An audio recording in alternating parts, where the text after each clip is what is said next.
आऊज़ुबिल्लाहि मिनश्शैतानिर्रजीम बिस्मिल्लाहिर्रहमानिर्रहीम।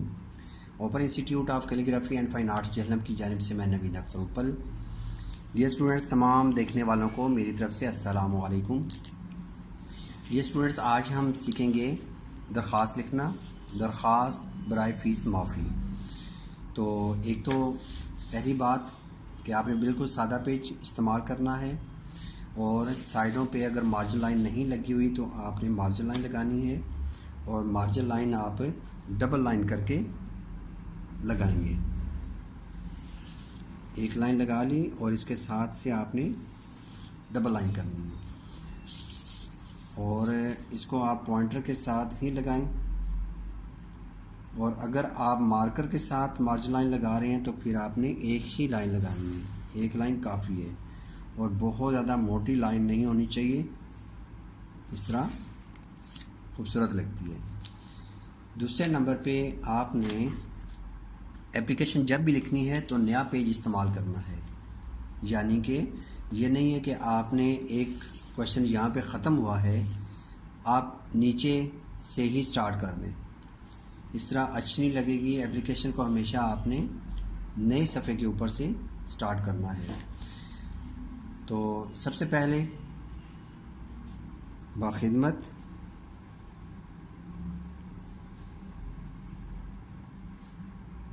जनाब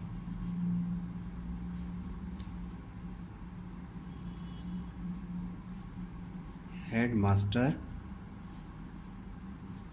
साहिब। स्कूल का नाम कॉमा दे के आप आगे भी लिख सकते हैं, लेकिन अगर आज स्कूल का नाम काफ़ी बड़ा है तो फिर आप इसको नीचे ले आएँ। ज़रूरी नहीं होता कि आपने आगे ही लिखना है। ये बिल्कुल सेम वही रूल्स हैं, वही असूल हैं जो कि आप इंग्लिश के अंदर एप्लीकेशन लिखते हैं। गवर्नमेंट हाई स्कूल, यहाँ पे फिर कॉमा दें और जगह का नाम आप दे सकते हैं। यहाँ पे हम लिख देते हैं ज़्यादा जहलम और यहाँ पे फुल स्टॉप, क्योंकि क्लोज़ कर देना इसको। उसके बाद एक और मैं आपको बात बताऊं कि उर्दू के अंदर बाखिदमत जनाब हेड मास्टर साहब ये लिखना गलत होता है, लेकिन मैं इसलिए लिख रहा हूँ क्योंकि तमाम स्कूलों के अंदर जो रूल्स हैं या असूल हैं, और अगर आप बहुत सारी जो ना ग्रामर की बुक्स भी देखें तो उसके अंदर भी ये जनाब और साहब लिखा होता है, लेकिन असल जो इमला है वो ये है कि जो ओहदा होता है उसके साथ जनाब और साहब नहीं लिखा जाता, सिर्फ नाम के साथ लिखा जाता है। लेकिन यहाँ पे मेरी मजबूरी है इसलिए लिख रहा हूँ, ताकि अगर आप लिखेंगे तो हो सकता है पेपर में टीचर गलत कर दे। उसके बाद आपने एक लाइन छोड़ के फिर लिखना है जनाब आली। जनाब आली को आप बिल्कुल साथ ही इधर से भी लिख सकते हैं और दरमियान में भी लिख सकते हैं, दोनों तरह से ठीक है। जनाब आली साथ ये फजाइया का निशान लगाएंगे। उसके बाद यहाँ पे फिर एक लाइन छोड़ के आप लिखेंगे नहायत अदब के साथ। कोई भी एप्लीकेशन लिखेंगे तो आप शुरू में मुख्तलिफ अदाबिया लफ्ज़ जो है ना वो आप इस्तेमाल कर सकते हैं, जैसे नहायत अदब के साथ, नहायत आजिज़ी के साथ। उसके बाद मौदबाना गुजारिश है, आजाना गुजारिश है, क्योंकि किसी को भी आप दरख्वास्त करते हैं तो एक किस्म का आप जो है ना उसके सामने आपने इनकसारी और आर्जी जो है ना वो शो करनी होती है, तो इसलिए आपने नहायत अदब के साथ गुजारिश है इसको लिखना है। नहायत अदब के साथ गुजारिश है कि मेरे वालिदैन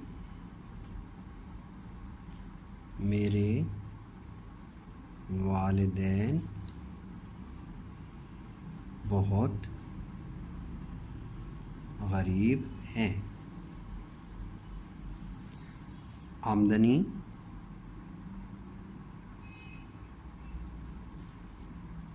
कम है, जबकि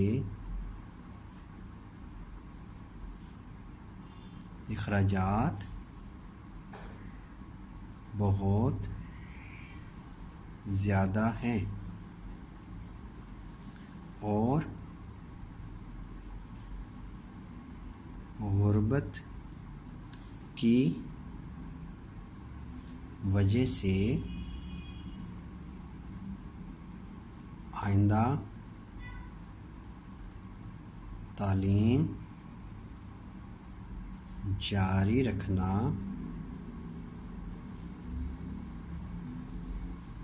मेरे लिए बहुत मुश्किल हो गया है। मैं हमेशा अपनी जमात में अव्वल आता रहा हूँ और स्कूल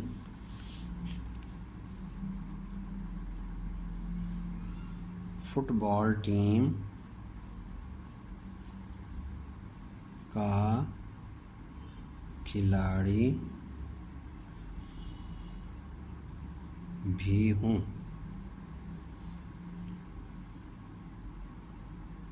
मुझे तालीम हासिल करने का बहुत शौक़ है, लेकिन गुर्बत की वजह से मजबूर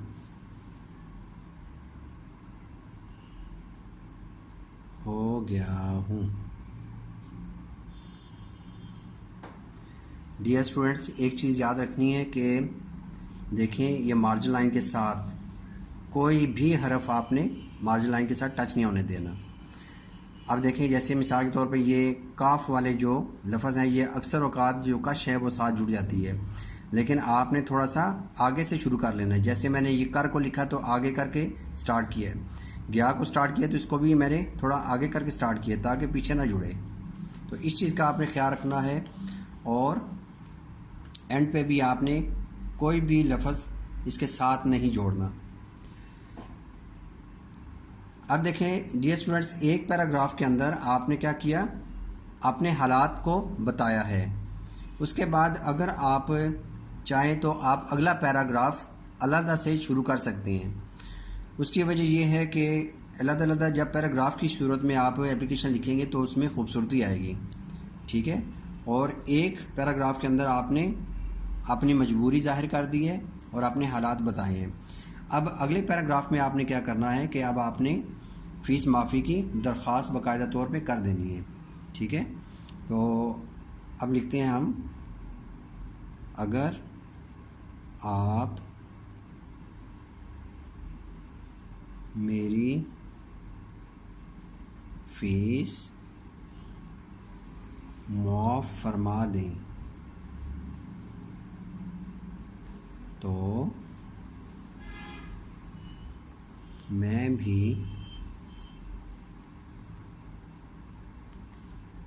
अपने, अब एक और चीज़ याद रखनी है कि यहाँ पे अक्सर औकात बच्चों की आदत होती है कि कोशिश करते हैं कि यहीं पे पूरा लफ्ज़ हम कंप्लीट कर दें। दोनों यहाँ पे लिखा या बीच में घुसा के तो उसको पूरा करने की कोशिश करती हैं। यहाँ पे आप खुद से अंदाज़ा कर लिया करें कि अगर यहाँ पे एक लफ्ज़ पूरा नहीं आ रहा या नहीं आ पाएगा तो आप मत लिखें, इसको आगे ले जाएं। तो मैं भी अपने दोस्तों के साथ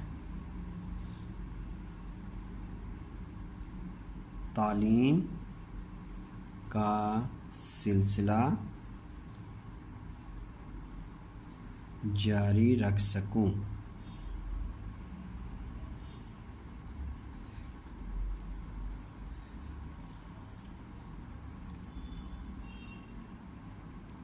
इस्तदा है कि अज़ राहे गरीब परवरी मेरी। अज़राह गरीब परवरी, गरीब परवरी का मतलब होता है कि जो गरीबों की भलाई करता है, ठीक है। तो इसलिए यहाँ पे लिखेंगे अज़राह गरीब परवरी मेरी पूरी फ़ीस। अगर क्वेश्चन के अंदर या सवाल में ये लिखा होगा कि आप आधी फ़ीस की दरख्वास्त लिखें, तो फिर आप क्या करेंगे, यहाँ पे मेरी पूरी की जगह आप लिख देंगे मेरी आधी फ़ीस। मेरी आधी फ़ीस मुआफ़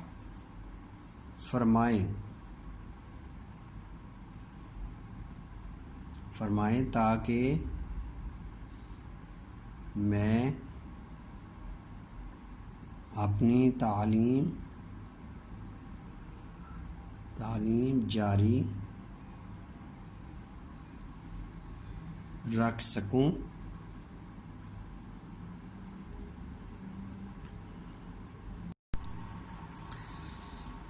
यहाँ पे शुक्रिया के अल्फाज आप लिखेंगे, मैं ताहयात यानी कि ज़िंदगी भर आपके लिए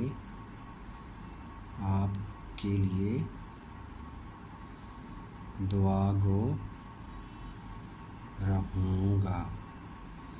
दुआ गो का मतलब है कि दुआएं देता रहूँगा। उसके बाद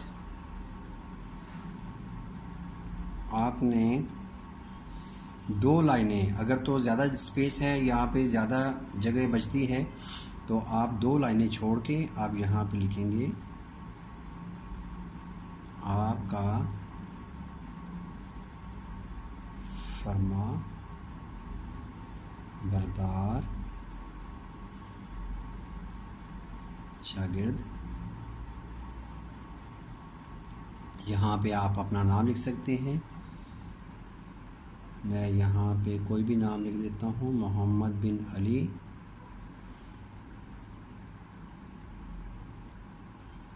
जमात शशम। यहाँ पे आप रोल नंबर भी लिख सकते हैं। रोल नंबर को आपने अलग-अलग से लिखना है। Roll number 26। और इस साइड पे आप आ जाएं तो लिखेंगे दस्तखत वालिद या सरपरस्त, दोनों आप लिख सकते हैं। और यहाँ पे मोरखा 10 अप्रैल 2019, ठीक है। और जो दस्तखत करेंगे सरपरस्त, तो इसके ऊपर यहाँ पे होने चाहिए दस्तखत, इसके सामने नहीं होते बल्कि इसके ऊपर होते हैं। तो आप यहाँ पे अल अर्ज़ भी लिख सकते हैं कि कौन अर्ज़ कर रहा है। अगर वो नहीं भी लिखते फिर भी आपकी जो दरख्वास्त है वो कंप्लीट है, ठीक है। तो आप यहाँ पे अर्ज़े भी लिख सकते हैं और अल अर्ज़ को आप यहाँ पे इसके ऊपर आप लिख लें, ठीक है, अल अर्ज़, ठीक है, कि कौन अर्ज़ कर रहा है। तो ज़रूरी नहीं होता कि आप अल अर्ज़ बहुत बड़ा करके लिखें, बस ये लिखा, उसके नीचे आपने अपने कवायद लिख देने हैं। तो ये है एप्लीकेशन दरख्वास्त बराए फ़ीस माफ़ी, ठीक है। तो डियर स्टूडेंट्स, कुछ स्कूलों के अंदर होता है जो बड़ी क्लासेस हैं उसमें उन्वान भी होता है। छोटी क्लासेस, अभी ये जो मैंने एप्लीकेशन लिखी है ये क्लास 6 के बच्चों के लिए है, 5वीं 6ठी या इससे नीचे 4थी क्लास के बच्चे, छोटे बच्चे जो हैं उनकी एप्लीकेशन है, ठीक है।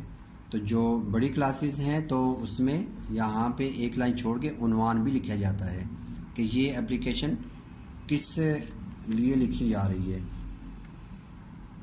तो ये है एप्लीकेशन और इसमें कोशिश करनी चाहिए आपको एप्लीकेशन साफ़ सुथरी हो, उसमें ओवर राइटिंग ना हो, कटिंग ना हो, और जो वाइटनर है वो बिल्कुल इस्तेमाल नहीं करना चाहिए। तो इस तरीके से एप्लीकेशन पूरी की पूरी एक सफ़े के ऊपर होनी चाहिए। तो इंशाल्लाह नेक्स्ट वीडियो के साथ दोबारा हाज़िर होंगे। इजाज़त चाहूँगा। अल्लाह हाफिज़। अस्सलामु अलैकुम।